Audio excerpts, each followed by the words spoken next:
it's Ashley from Sweet Dreams Bake Shop, and welcome to an episode of Fail Friday, the series where I either fix your baking fail, my baking fail, or I tell you how to avoid a fail. And today I'm going to be showing you all of the products that I bought over the years to help me with baking or cake decorating, and all of the ones that failed me.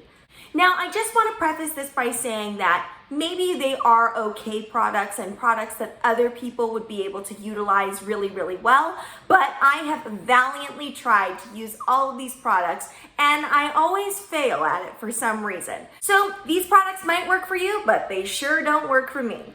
So let's get into it.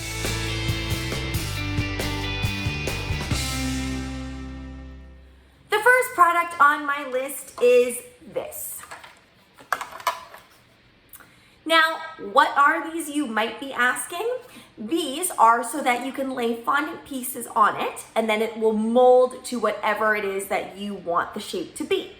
My biggest problem with this is the fact that it really is only like a wavy pattern, and honestly, there's not many things that I make out of fondant that would just require kind of a curved pattern or anything like that.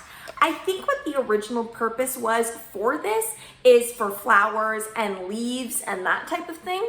But if I'm being honest, whenever I have my leaves, I make them so that they have Tylose powder on them so they don't have to have a lot of resting time, and I just kind of mold them to the shape and they stay like that. I don't need to put them in here.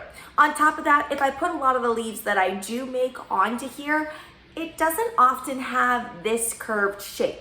So for me, this is just a pass. It's not that the product fails necessarily, it's just I don't find it useful for myself.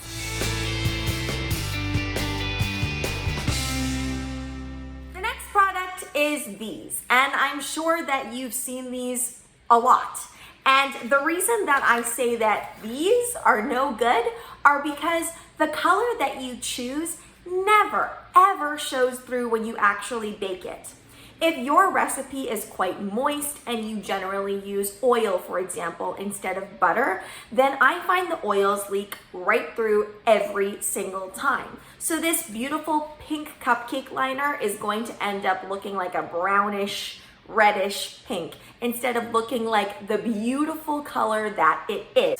When I started out making things and starting to run my own baking business, I stocked up. And I stocked up on a lot of things that I will probably never ever use. These cute little Hello Kitty patterned ones, probably never gonna use them because every time I do, my recipe just soaks them through and through and they end up looking like scary little kitties. And like I said, maybe it works for your recipe, but it sure doesn't work for mine. I really prefer these instead. And these are much, much better at, they're white, so there's not really too much that's going to happen to them. Sure, you can see a little bit of the cupcake through them, but for some reason, the material of these ones are so much better.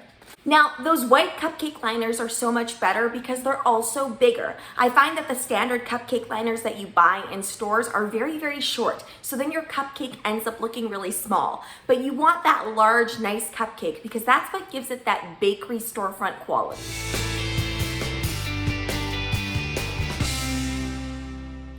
The next product on my list that has never worked for me, no matter how many times I've tried, is this. And this looks positively beautiful, and it looks like it would be wondrous to use on a cake. False. For me, for some reason, I just can't get this to work for me. Now, I will say this one is probably more so my fault than the actual product itself.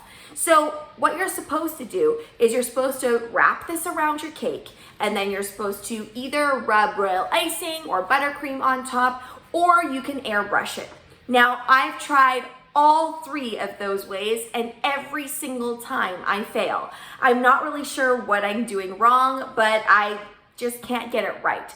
Instead, what I would rather do is I would rather get a fondant kind of mold of this pattern and then put it on, or I honestly rather pipe this pattern freehand myself onto the cake. Now you're probably wondering, what happens to this? Why does it go wrong?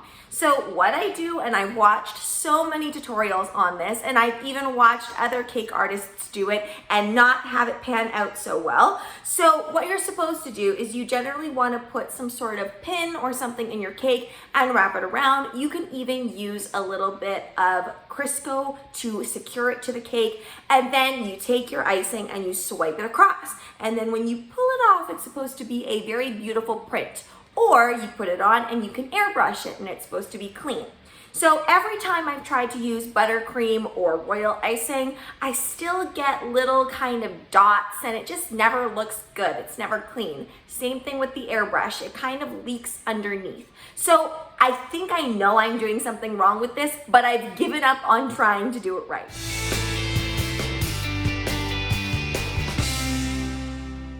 The next item on the list is this.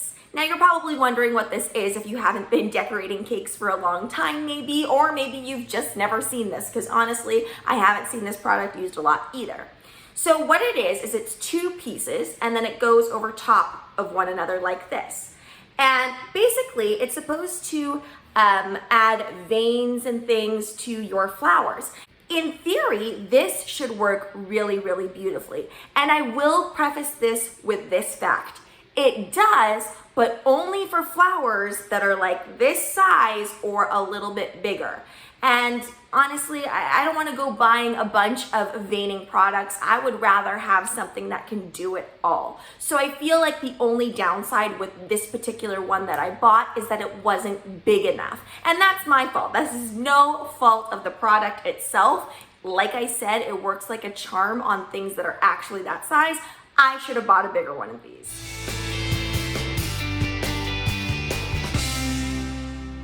The next thing on my list is this, and you might have seen it used in my previous videos, and all it is it's a punch cutter. Now you're probably thinking, what's wrong with the punch cutter? Pretty straightforward. You cut it out and you punch it. It comes out with this beautiful vein design on it, and it's true, it does, but these notoriously fall apart, and all the fondant and guth gets stuck in there, and this one is actually broken. So when I try to click it, you can see it doesn't actually click up anymore.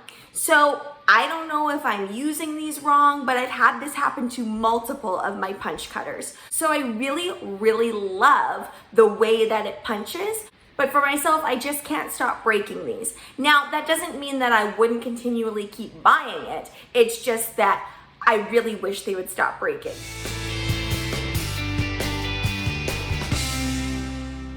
The next product on my list is this. Now, this looks like it would work perfectly beautifully. Oh, you can see the reflection of my camera.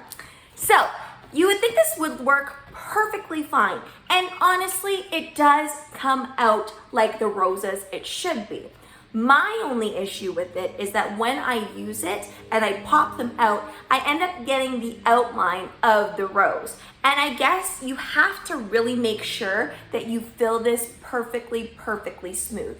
Doing the old putting on the chocolate and then swiping it so that everything is nice and clean doesn't really work with this. You do have to pipe individually into the roses. Now, again, this might just be my problem using this product, but I've tried time and time again to do it correctly, and I just find I never can. Also, the roses are quite small, so I find even when I'm using candy melts, which solidifies very well and doesn't require any tempering, as soon as I take it out of the mold, it starts melting in my hand. And I generally like to use my hands to put things on, so that's another reason why I'm not really a huge fan of this for myself.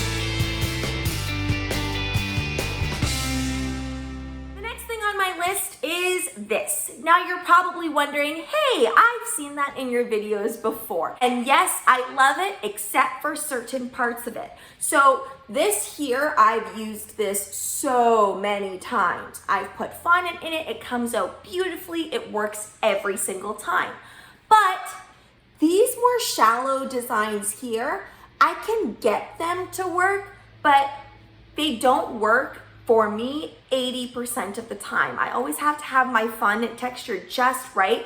And sometimes even when I do pull it out, it's such a shallow little base here. And that's why it doesn't work for me, because I end up getting nail marks in it and I can't seem to get it out of there without it warping, because it's such a delicate little piece, especially these little swirls here. I find it really, really hard to get out of the mold. This one here as well, this thinner border, I've never ever been able to get that to work. I personally just can't get the fondant in there tight enough without it lifting out. So I do like that this is very non-stick. You don't even really need a lot of cornstarch on it, but because it's so non-stick, I find whenever I put my fondant in here, I can't get it compacted tight enough. And then when I try and slice it off, it all starts coming out with it. So I personally just can't get this part and the more shallow pieces to work for me. I really, really love though this border. So because I use this border so often, I would still call this worth it. Could I have found a border by itself? I'm sure I could have, but you never know what's gonna happen with the product until you purchase it and you use it over and over again. Again, maybe some other people would be able to use this better than I. So those are my own personal product fails that I just can't seem to make work, although I've seen some of them work just fine for other people. Thanks so much for watching, guys. Don't forget to like, share, and subscribe so you can be part of the Sweetie fam. Right now, I'm uploading daily, so make sure you hit that notification bell so you know when I upload. Also, be sure to comment, request, or ask a question. I love hearing from you guys. Bye. Be sure to submit your baking fail, and it could be fixed by next Friday.